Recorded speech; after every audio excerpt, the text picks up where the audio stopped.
question to you is, WrestleMania 1, huge, monumental. But without the success of WrestleMania 3, would we be in today's world with Netflix and TKO and ESPN? Well, that certainly is debatable. If that this one event was that incredible and was the peak, at least at the beginning, to really launch things. I totally agree with that. Would Hulkamania have reached the heights that it did? Probably, but I think it would have taken longer. This was SpaceX launch for the WWF at the time, and it wasn't, the Hulkamania was already starting to its climb, and we saw that after WrestleMania 1 and all of that. But the fact that Andre the Giant stepped into that ring with Hulk Hogan, went toe to toe with him, and they still talk about it. The body slam heard around the world certainly escalated things much quicker, I think, than what would have taken a course. So to answer that question, was it the thing, and would the WWE have not reached the peaks that it has? I think it certainly would have happened at some point. They still had Hulk Hogan. They still had the magic that he had going.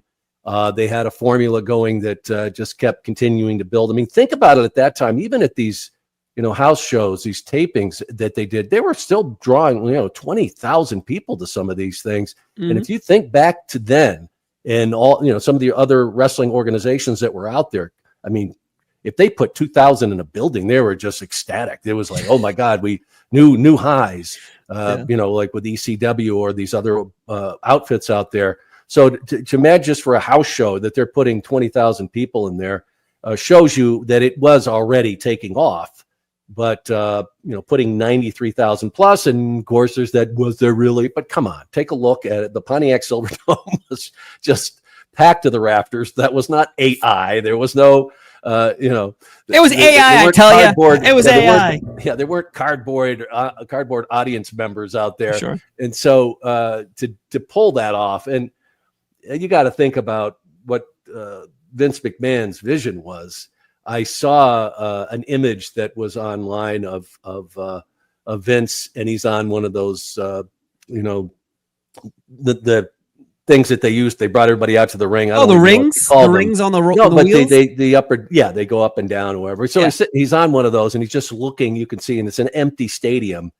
And I just had to think, what was in his mind that day? Thinking like, oh my God, we could do this. Yeah, I see it. It's empty, and to think about what they did, and that just shows you what a visionary he was at the time. Everybody always has these dreams of things that they could do. Well, Vince McMahon did it, damn it, and who would have ever thought at that time that you were going to be putting nearly 100,000 people into a stadium for a wrestling event? I mean, that's Super Bowl type audience members you're talking about. So it was an incredible event, and of course, a fantastic card. I'm sure we'll talk about what some of the other matches were on that card, and we'll also talk about what we thought of this match. But the fact that you had Hulk Hogan and Andre the Giant, who was, arguably, and I'll say it, he was really one of the first mainstream professional wrestlers. Everybody had heard of Andre the Giant. He was this massive human. There's no doubt he wasn't a giant. And so he was, Hulk maybe took it to different places, obviously, but to have those two in the ring, and it captured the world's attention.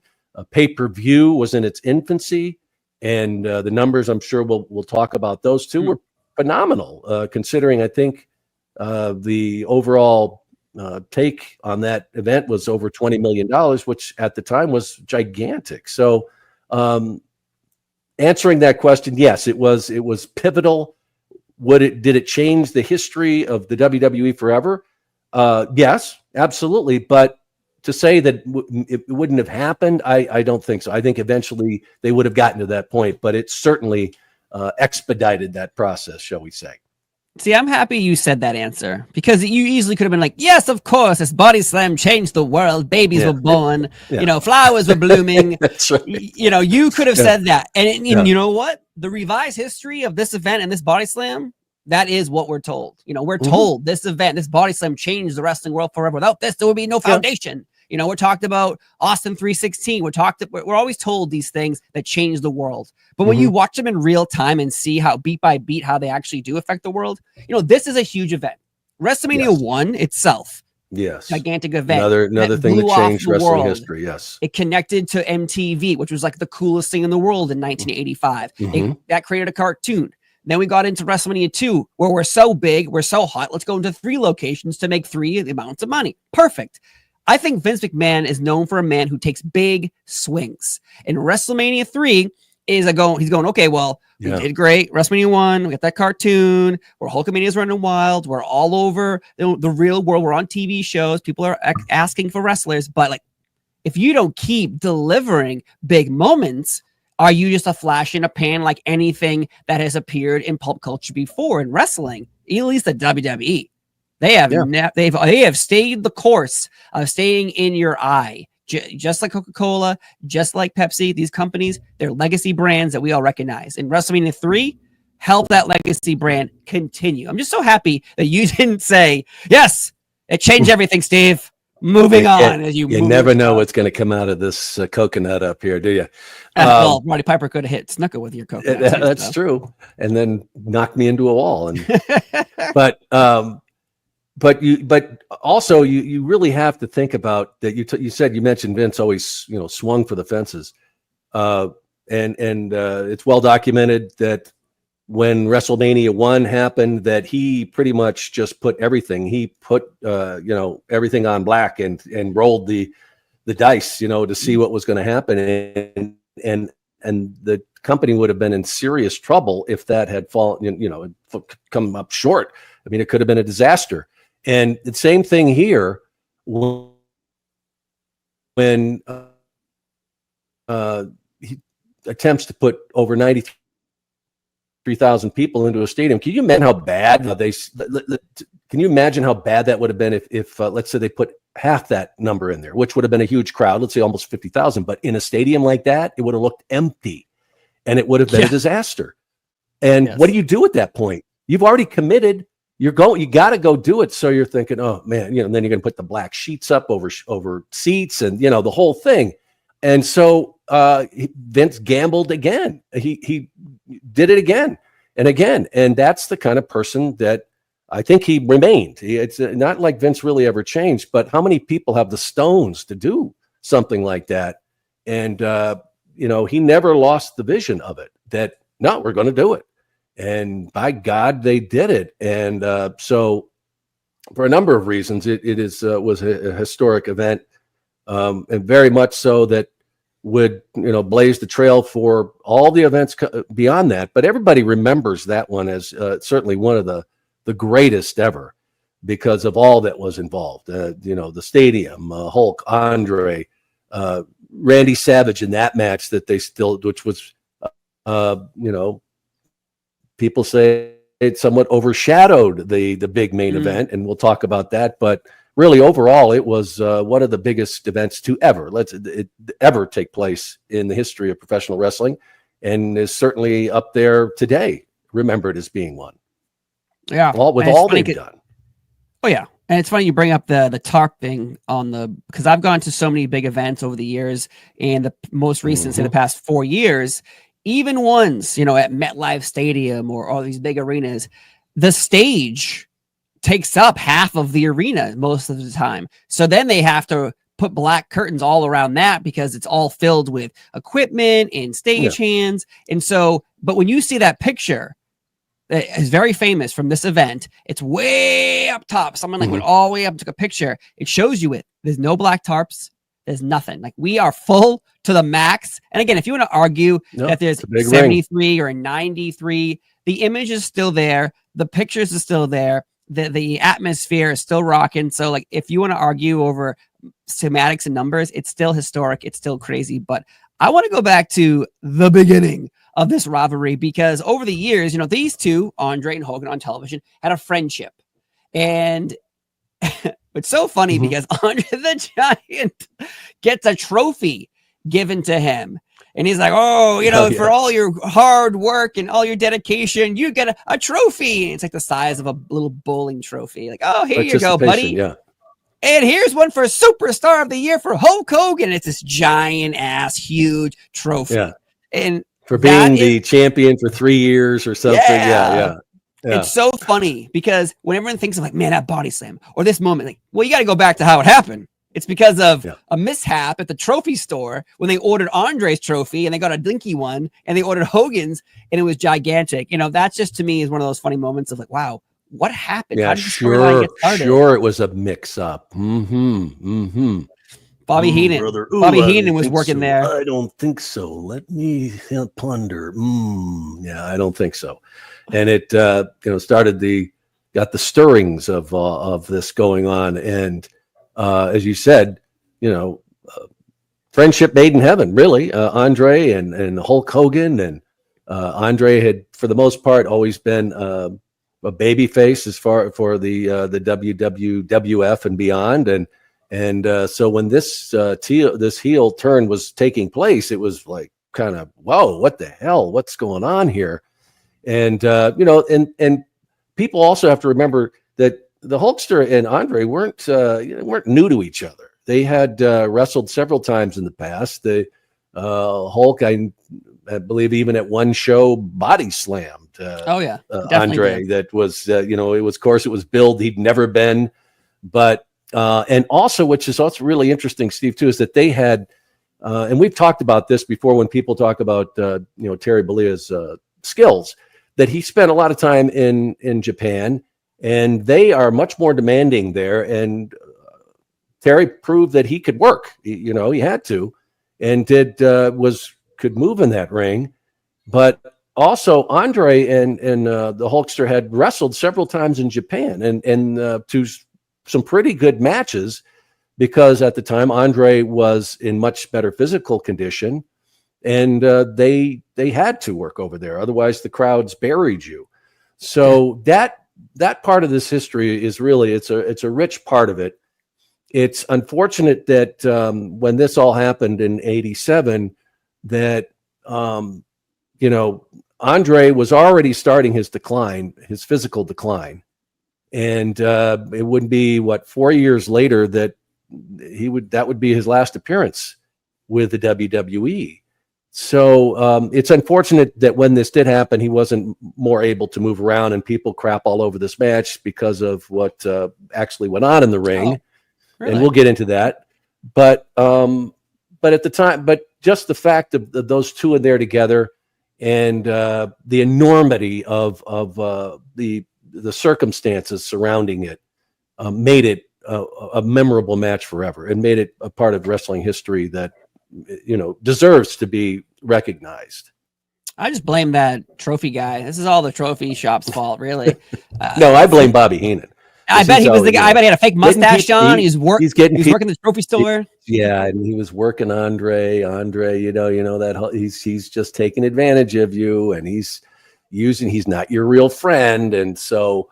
Yeah, there was a lot going on behind the scenes. Trophy and Bobby Heenan having going there. I think the brother of Bobby Heenan, Ray Heenan, worked at at the trophy store. Yeah, but it's all the cousins. This all happens on Piper's Pit, which is even more insane. Is because you go back before that, Hogan and Piper hate each other on television, probably backstage too. And yet here we are with Piper on Piper's Pit being the good guy. There's Andre. Yeah. Bobby Heenan walks out now.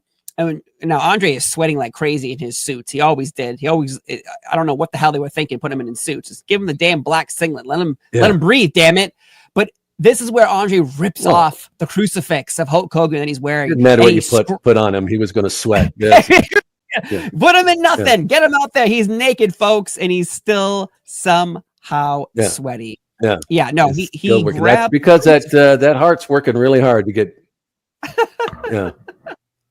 So that's so true too. Andre was a sweat machine, but that's because that was a big machine to take care of. So it was very tough. Good point. Very, very good point. Very good point. And when Andre grabs that crucifix, though, he scratches Hogan's chest with his big, long ass goddamn Wolverine nails and makes him bleed. And Andre walks off, and Hogan's on the ground holding his crucifix. Yeah. He doesn't know what to do. He's bleeding. Even Piper's like, you're bleeding. And he touches his chest, and there's blood dripping. The crucifix now's on the ground. Like, you know, in today's world religion, it's up and down depending how you feel. But seeing like the crucifix on the ground, there's blood there next to it. Like, that's a heavy, heavy moment in 1987 on WWF television. Do you agree? Yeah, and I think that it worked out tremendously better than they had even hoped, because whether or not that Andre was supposed to rip that necklace off, I think it was just, grab the t-shirt and, breaking the chain, and then the cross falling to the ground, and the necklace. And then in the meantime, there's a scratch, and there's, draws blood. And also it was out there that the Hulkster had put, Vapo mix, or remember the Vapo rub under his eyes, so that he would tear up. So there's, then people have broken it down, and who knows, but they, like there's a shot where you see just before Andre goes to grab the shirt, you see Hulk do one of these on his eyes. But my point of it is, though, that the way they probably laid that out, he's going to rip the shirt, and then it goes from there. But then you got the added, the necklace is gone, the crucifix, and whatever you think, the cross, falls, and that's symbolic, because Hulkster, who's he thanking after every victory? He's looking to the skies, thanking the big guy. And then he falls to his knees, and the tears are coming, and then Roddy playing the scene goes, and you're bleeding, and it just, so all of it all comes together. There's blood, there's tears, and so there it just could not have been played out better, because people felt that, and Hulkster, maybe not the greatest thespian in the world or whatever, but it was awfully genuine. You look at that whole scene, and it worked. And whether or not it was, set up to do that way, but the way it played out, it couldn't have been better. Yeah, and Hogan obviously looking there, he's like, Andre, like, come on, man. Yeah, what's going on? He's shocked. He's not like one of those moments like a bad guy turns on you and you get beat up by your bad guy. Like, Andre clearly could have just crushed him right there. Instead, he just gave him a warning. Like, you better give me a title shot, dude, because we've been friends all these years. You haven't given me a title shot. This is what Bobby Heenan is saying, though, pretty much out loud. You never gave me a shot, and they walk off. And the best thing about that is they have this moment later on when they have to ask Hogan, the challenge has been laid down. The contract is there. Hogan, will you fight Andre the Giant at WrestleMania? And Hogan's sitting there. He's like, I don't know what to do. And he goes, yes! And it shows the crowd, and the crowd standing, and the camera shakes. Like, clearly someone was, all right, I want you to shake that goddamn camera when he sells it. Yes. Yeah, do it really hard. It's very intense. Like, you are in it. Like, I am all in on this storyline. It was great storytelling, and Hogan didn't get like mad at Andre. That's what's crazy about this. And he's just disappointed and sad that he lost his friend. Yeah. And that's a really good point. The psychology in this was, how could you not be behind Hulk on this? Because here he just felt betrayed. And sure, there's everybody in that crowd had a friend somewhere along the line that just betrayed them. Just like, how could you do this to me? I thought we were besties. I thought we were, that you would do anything for me, that we would be friends for life. And then this is what you do. And so who couldn't get behind that? And the Hulkster played it right up all the way. And you said in that scene there where he's going, he's just, it wasn't overdone, I didn't think. And it was just kind of like, you're thinking the same thing. Like, Andre, how could you do that? You're listening to that guy. He's screwed so many people, and you're going to go with Heenan, and you're going to listen to him and not the Hulkster. So the way they set this up was perfect. And you could also see Andre's point of it. Now, you didn't have to like it, right? You didn't have to agree with it or want him to, but you're thinking, okay, why hasn't he gotten a title shot? Why? He's not just because he's a giant. He doesn't get a chance to be like, what was the, What was the purpose behind that not getting it? So you could understand it. That's why it worked well. When you get these setups, sometimes, when they're trying to force that square peg in the round hole to make that happen. Well, this was not that at all. It worked both ways, because you didn't have to like what Andre was doing, but you got it. You understood why he felt that way, and felt like maybe this guy has been, I don't believe that that's what Hulk did, but I can understand why he's thinking that, because Hulkster did get pretty much exalted because of being on that rub with Andre. And so you got it. And that's why that setup, that everybody wanted to see happen. Remember those video clips they would show of old Andre, and when Hogan first won the championship, and they dumped champagne on Hogan's head. And this is when Andre has like the afro, like the big fro. Hair. And it's just like, wow, I don't remember him ever having a fro. Of course, I didn't, I was just being born bad fro. at about that time. So I didn't really watch. I was a little too young. Can move the clicker. But it's just so funny because they'd show you the video packages over the years. Like, man, Andre had a huge fro. And when you see baseball players now put all the goggles over their eyes when they get dumped in champagne, right. Man, brilliant, because I have had champagne in my eyes, and that shit hurts. So stings, yeah. I don't know if Andre was being a little bitch to Hogan in 1985. He dumped it on his head. He's like, give me a title shot, dick. He's just dumping. He had that fern on his head. It looked like a brown fern. And that stuff was just soaking, so. It was very nice. Now, the myth surrounding this matchup is Andre has never been defeated in 15 years, and he's also never been body slammed. Yeah. Now, in today's world, obviously, we have phones, we have the internet, Google, YouTube, everything. We could figure out who has lost to who and who actually has been body slammed, so on and so forth. Yeah. In 1987, Andre is still it's kind of like the carnival world, where you have territories and you still go around. Yeah. So for you, is it strange to trick your entire audience to believing one thing, or it's fine because no one has actually seen him be body slammed in the WWF at least? Yeah, I don't think that was a problem. I think it's the same thing. It was just because of what was at stake in this one, and that it had never really been documented, and this was going to make it official. Could he do it in front of this massive crowd with the title on the line? So, and I'm sure that there were smart marks out there that knew, and they were taught, that we got in the dirt sheets were saying, they say he's never been body slammed, but we know that this happened on this date. And, but we all go along for this ride, Steve.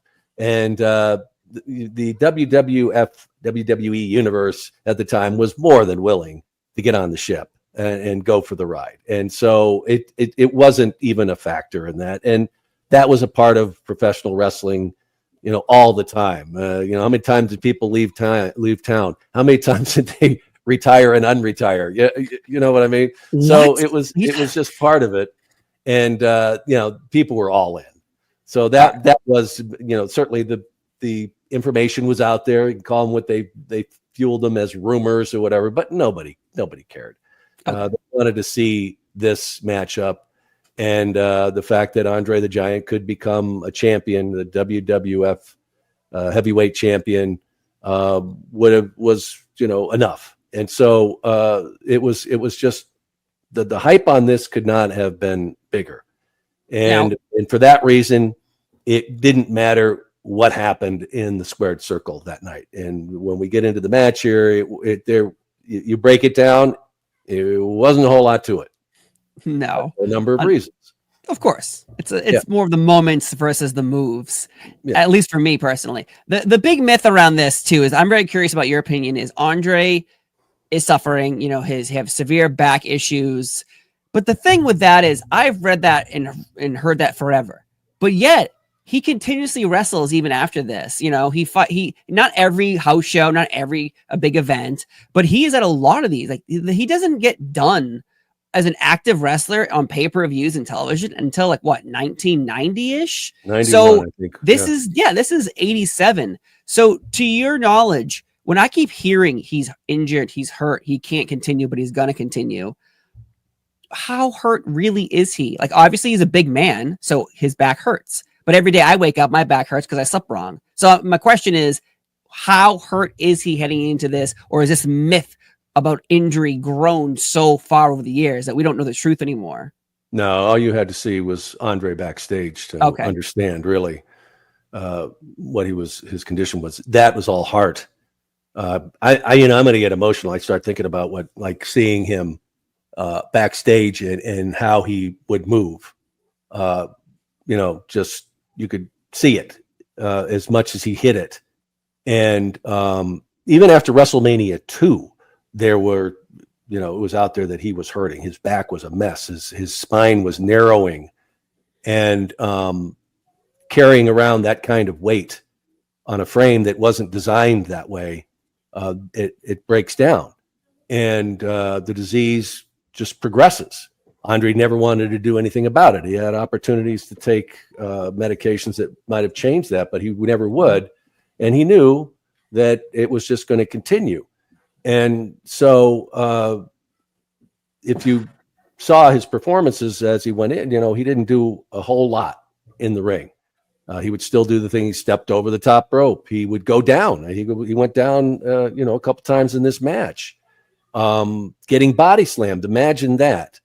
But he was willing to pay the price for this business because his love for it. And it's, to him, it was what else was there in his life. But he paid a steep price for it. And like I said, all you had to do was see him backstage. And there were there were periods where he was better than other times where he moved around a lot better, and you would see him. Then to the end there when he was using the crutches, the aluminum crutches that you would walk around on. But it was a continuing process. He had surgery, and I think that helped to an extent, but his body was just going to continue to break down, and that's what it did. And even towards the end, and I think his last match was in '91. He didn't want to stop, and that's what happened between him and Vince, is that he felt that Vince, kind of used him up. Well, I happen to think that to an extent, okay, you can make that argument, but also at the same time, Vince couldn't see it, couldn't watch it anymore either. He didn't want that to be the way that would end for Andre.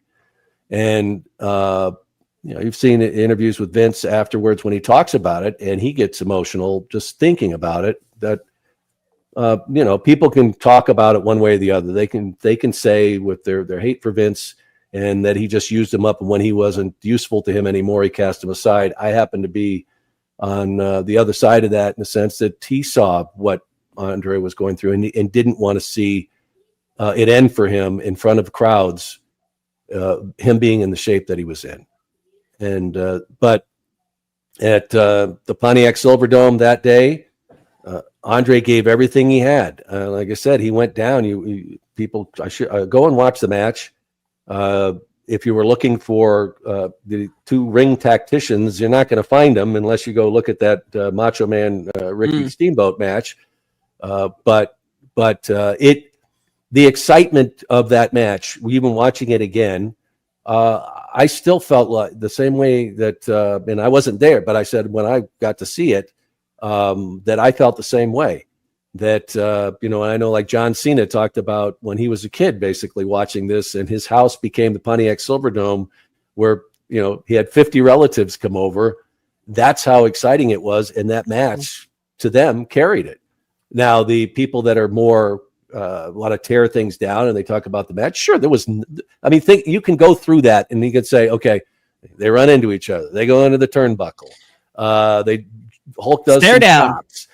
Hulk does some chops. We got the 10 count of Andre on the turnbuckle. Okay, it's all that. But you listen to that crowd and they popped for everything. And even that one point where Andre falls down, Hulk comes off the rope and collides with him, and Andre goes down and it's like, whoa, So if you were in there looking for this, memorable tactician matchup, that wasn't what it was about. It was the fact you had these two in there for the WWF Championship and two of the greatest names in professional wrestling. And big question was the Hulkster going to be able to pull this off? Could he body slam Andre the Giant? Yeah, it delivered. And I know that the newsletter, Meltzer, and I think he gave it -5 stars initially and then changed it to -3. Like, come on, you missed the whole point of what that encounter was, what it was all about.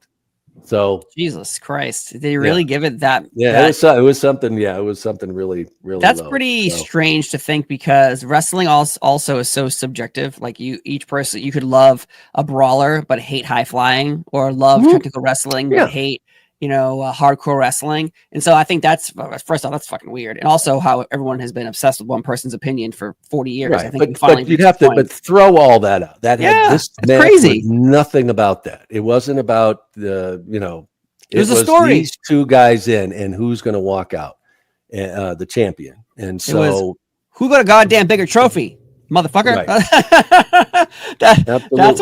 That's what. No, I'm just kidding. No, it was really about. It was such a great story, and the thing though, backstage more. I've read Hulk Hogan's book. I've heard these stories, and tell me what you have heard on the backstage when you worked there, because the story is, as they're heading out there, Hogan's not sure that Andre is going to let him body slam him. Even Vince McMahon he's telling Hogan, "Don't worry, don't worry, don't worry." But in reality, well, this is two people are involved with this dance. And if one person does want to cooperate, who is 500 plus pounds, he can, pretty much decide not to let you have your moment. So Hogan heading out there in this nervous wreck with 93,000 people. Hogan says he didn't know if Andre was going to let him body slam him. Over the years, what have you heard from other wrestlers? Well, I think, that certainly adds to the mystique of this match. That that the way they want to tell it is that Hulk Hogan had no idea what was Andre going to put him over. Was he going to just lay out on him and not let him do what he had to do? That the story goes, Hulkster had made notes for this match, this whole thing. He wanted to be very respectful. He was always very respectful of Andre. And, like initially, I'm sure there was some resentment with Andre, but I think that Andre grew to respect Hogan. And I think the Hulkster's respect for Andre just grew even more. And by the time they got to this point, the story can go on, as they say, that nobody knew, not even Vince knew.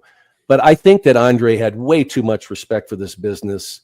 That you're gonna mess with that. You're gonna let your ego get involved. That wasn't the way Andre was, and I think all along he knew that he was going to do what he was going to need to do. He may have been, messed with the Hulkster a bit with this, but I don't think there was ever a question in his mind. And as Hulk Hogan tells the story that he realized, like, once they were in the match, because he got no feedback supposedly from Andre from the notes that he made, all the stuff we're going to do in this.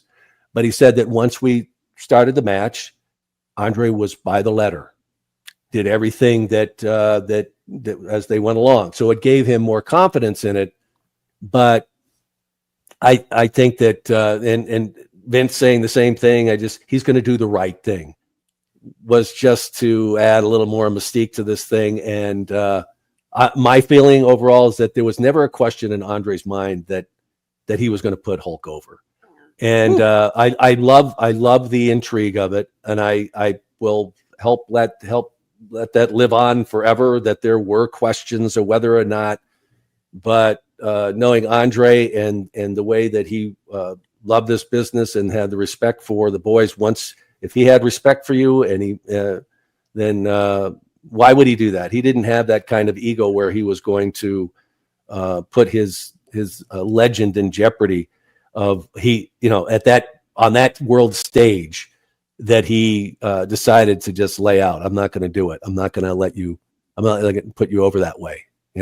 So that's where I stand. And I think most of the guys that worked with Andre and knew him felt the same way. But I love the mystique on it. It will live on forever. Here we are, how many years later, and there's still that question: was he thinking about maybe not letting Hulk body slam him? Because you're not doing that without help.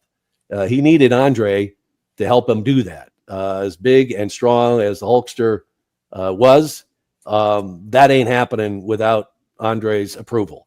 And it was a pretty damn good one. And you got to imagine that it probably didn't feel real good for Andre on the receiving end of that, the conditioning he was in, but he did it. And this match lives on forever as one of the pinnacles, one of the greatest matches, not because of what they did in that ring, but what it stood for and what it did for the professional wrestling world that day in Pontiac, Michigan. I also think that the Andre Vince thing where they're like, we're not going to tell Hogan if you're going to let him body slam you, is kind of a rib. And we've heard so many ribs in wrestling where it's just one of those things where, well, we're going to actually let you body slam me, but we're going to let you believe for up to the last second that you're not going to body slam me, because this is a boys club, it feels like. So we are going to do the boys will be boys and just screw with you until you snap. But Hogan didn't snap. Steve, there was way too much at stake in this for everybody. So I know the idea of that happening. They all understood the enormity of this and the fact that the world was watching. And I remember that used to be the slogan. The world is watching. And it was watching that day. So, a rib. Come on, is it there? Everybody understood the enormity of this, and it was never a question in my mind that Andre wasn't going to do what he did. Imagine that, though. You're like my feeling. He goes to pick up Andre, and he just lays on top of him like, just, 1, 2, 3. All Andre would have to do is do this, right? Shit. He kicked out. Yeah, like, I ain't going anywhere. Yeah, I'm not going up. He didn't even have to go up. He could have just done one of those. And so, that story also goes when it was time that Andre told Terry, okay, let's do it. Whatever was that mentioned, but it was okay, let's go. And that's when it happened. So it's a great visual.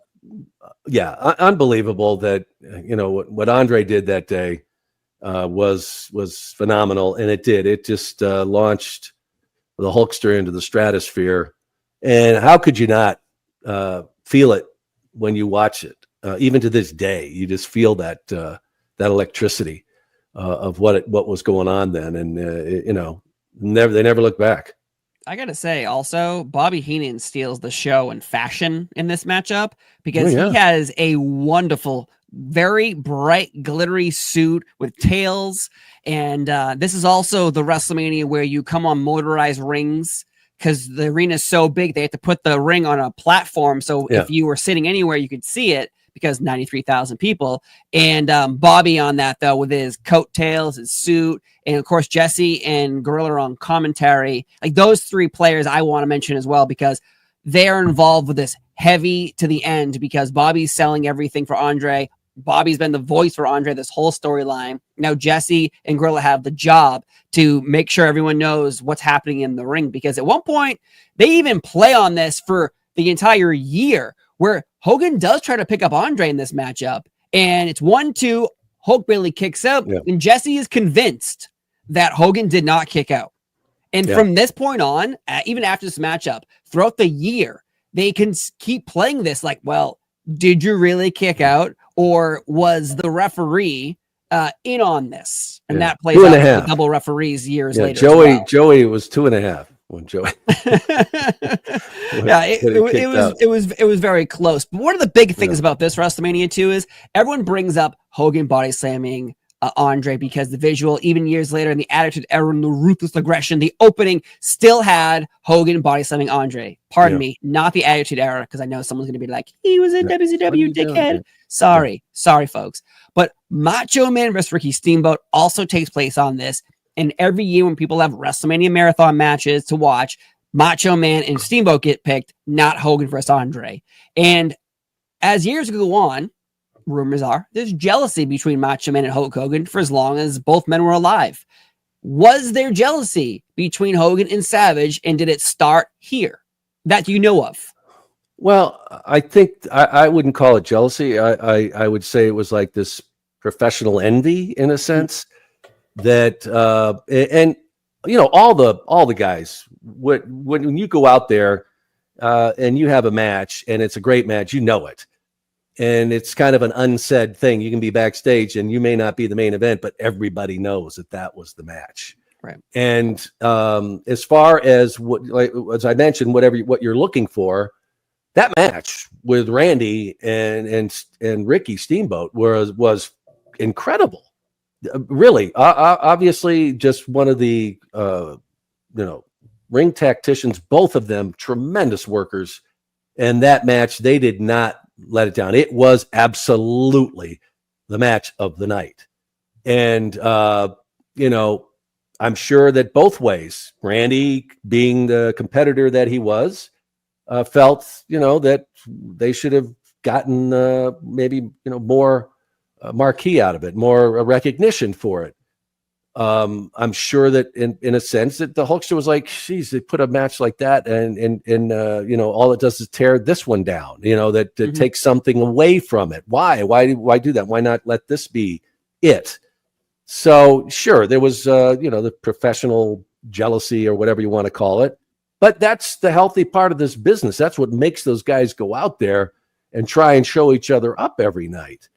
But I'm sure exactly as you described, there was a sense, and both Randy and Ricky knew that they had the match of the night. But as I said, that match between Andre and Hulk Hogan.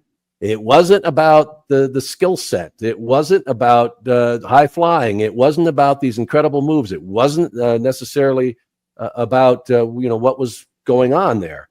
It was the storytelling. It was the enormity of what was behind those two in the ring. So yes, both of them were tremendous, but for their own reasons. And overall, there's no question in my mind that the Andre and Hulk Hogan match overshadowed everything. Of course. Despite the whole year performances that we saw, between with Randy and Ricky, there's no question. You want to talk about a match? Absolutely. That's still, even to this day, people talk about greatest matches of all time. That's part of the conversation. Always. But that's not what this event was about. And that it's as they say, two things can be right. Two things can be the same. They were in that sense as far as watchability, like what are you watching for? But it depends what you're looking at. But the main event was absolutely the main event. There was nothing took it away from it. Right. And also the impact. Let's say that match with Randy and Ricky was the main event. Well, how would that have unbelievable, tremendous match, greatest match of all time, your argument? How did it change professional wrestling? Right. It did not. Okay. It might have made wrestlers want to become wrestlers. But... Yes. But I'm saying overall in the industry, this one was an earthquake, which is, we can talk about him another time, but it shook the world. It shook the professional wrestling world, and it did. It shook it up, and the trajectory kept going. It kept happening. It's true. And interesting, though, because towards the end of 87, eventually Savage and Hogan get together, and then, late 88, you have the Mega Powers and the whole run. So I could see, now I'm not doing it, but I could see people put dots together and being like, well, Hogan was mad at Savage for getting over here. Now people, the underground fans who are interested in wrestling, not Hulkamania anymore. Well, if Hogan attaches himself to like the wrestler that people love, maybe he can keep his love with the wrestlers, and then the kids and the moms and the bringing their grandparents. I don't know. That's just a weird theory to jump out right now, because like sometimes you've seen it over years where a star is rising, a star is going down. So a star going down connects himself to a wrestler going up, so he can continually going up. Not to say that Hogan was going down at all around this time, but attaching yourself to a pure wrestler versus you being a sports entertainer maybe helped Hogan's longevity amongst certain fans. Yeah, and you can do a real deep dive on this, Steve, and start thinking that this was all in the stars, and that Vince was that genius, and Pat Patterson and all those guys are thinking, yeah, and then and then we're going to get Randy into this, and we're going to put them in like. I don't think they were able to dive that deep, but I think they may have seen the star power of Randy and what he could do, and say, he's somebody who could definitely part of this future, because as we know, Vince was always starting to think about, okay, we hadn't even seen the peak of Hulkamania yet, but he had to be thinking in his mind, well, yeah, but we're going to need backup, and then look where we went from there. Certainly other episodes that we've done and will show the impact of the union between Hulk Hogan and Randy Savage and how they impacted professional wrestling forever. Oh, yeah. So it all was part of this, but this one was really at the foundation of how things would really come to be, and the fact that it happened when it did and moved things along much quicker has made that event and the match historic forever. 100%. And the business side of it too is like, think about, we didn't really have pay-per-view. Pay-per-view is a thing in 1987, but it's not the thing. Not everyone is having it. You're still going to theaters, local arenas to watch pay-per-views. This event itself, 400,000 buys on pay-per-view. That's gigantic, folks, for 1987. Like, oh my God, how did this happen? Closed circuit estimated $10 million. And again, this is 1987. Yeah. Total gross, pay-per-view plus closed circuit plus live gate, that's over $20 million. Yeah. This is unprecedented in 1987. This is not a normal thing we're having in smoke-filled arenas. For business-wise, again, this begins this giant movement, which we'll talk about in other episodes, where Vince can use his WrestleMania brand as bargaining tools to hurt other wrestling companies, because WrestleMania is such a success, especially WrestleMania 3. Yeah, no question about that. And that's, you're right, that is a whole other episode, but of the impact that, Vince McMahon had on the pay-per-view industry. Who knows where that would have ever gone? And look what we're doing today with the streaming and everything else. Well, thank the WWE for that growth, because what else did you see? You had boxing matches that were going to be, started with closed circuit. They were kind of the first to do that.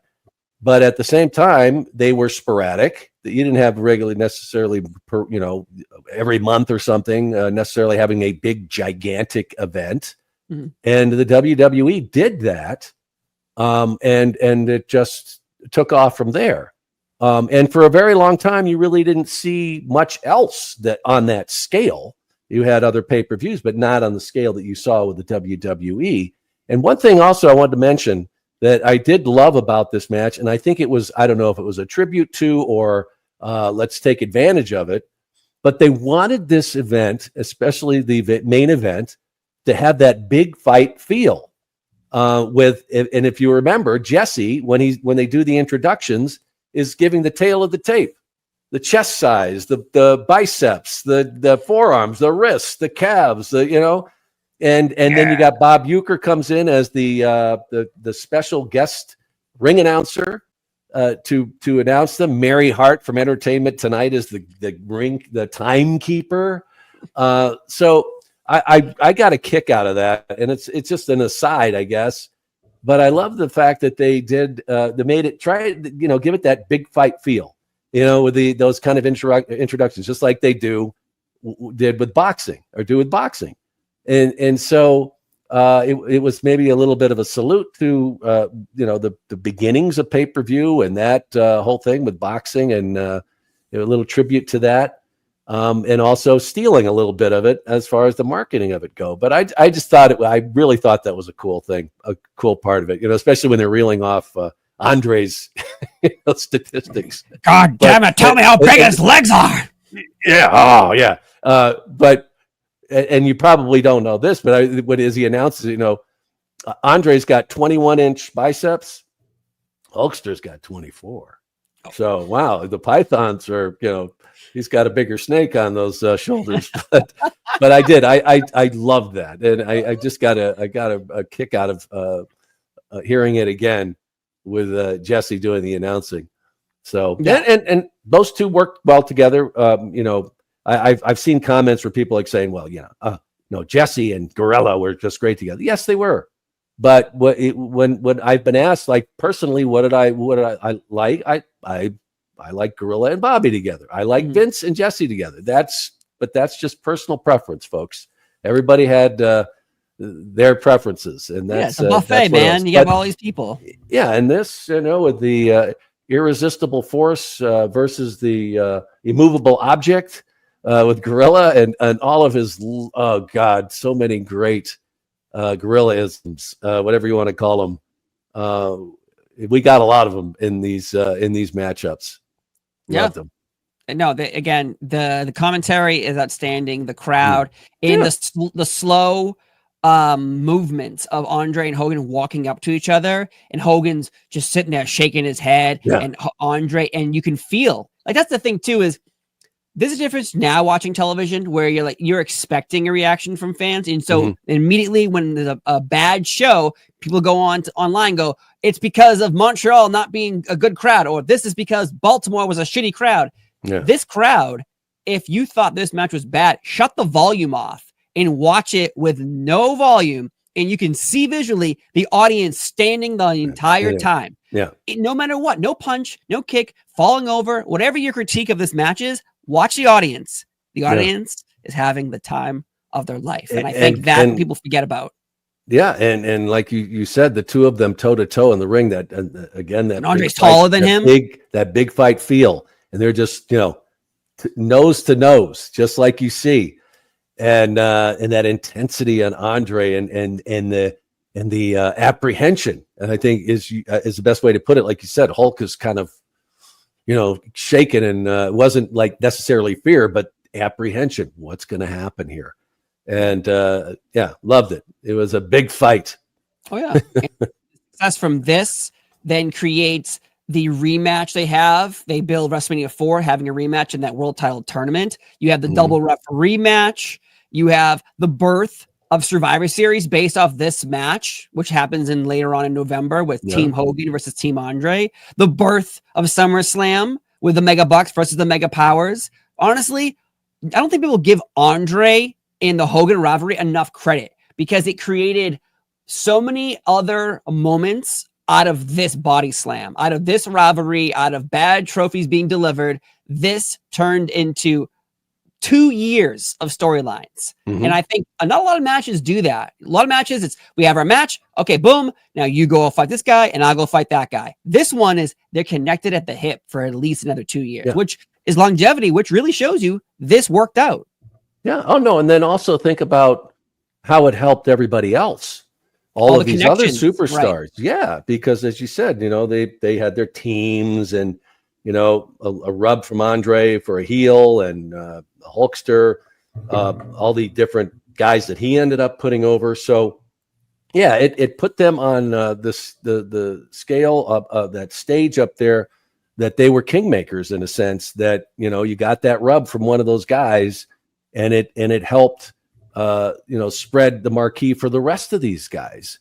And, Randy, certainly one of them, with the Hulkster and all that took place from then on. But the list goes on and on. All of those guys, Ted DiBiase, and we could just name them. Virgil, Bobby Heenan, right? Just an endless list of characters, right? Like for other organizations where you're not necessarily, let's say, you've got a champion and you don't get the same thing.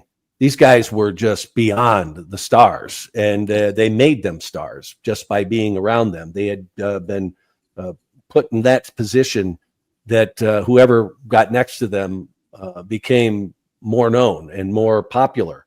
So the whole thing was just brilliant as far as the way it worked from that point on. And it was a formula that they rode for decades.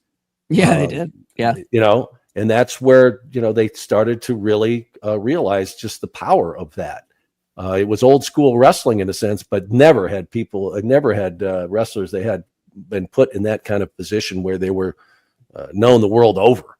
And, these guys happy to ride those coattails because it meant not only this, the recognition, but money. These guys were making money like they'd never seen before, way beyond what they'd ever seen in any other wrestling organization. And it went on and on. They all paid a price, though. But no, I think this moment, again, like all moments in the Golden Era, this will go down as one of the top moments because it created a moment. It created a lifetime. People still talk about Andre, still talk about Hogan. Yeah. The body slam heard around the world. You can feel any which way you want about Hulk Hogan, but I'm not going to let you disparage this moment in professional wrestling history. So Hogan body slamming Andre, 2 thumbs up for me.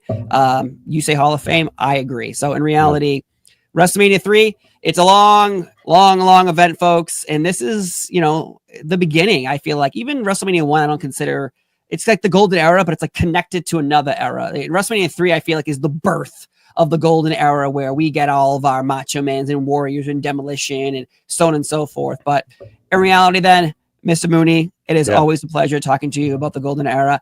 I'm Steve Fall. He's Sean Mooney. Have a wonderful day, and we'll see you next time. Bye-bye. It's the golden age of WWE. Larger than life.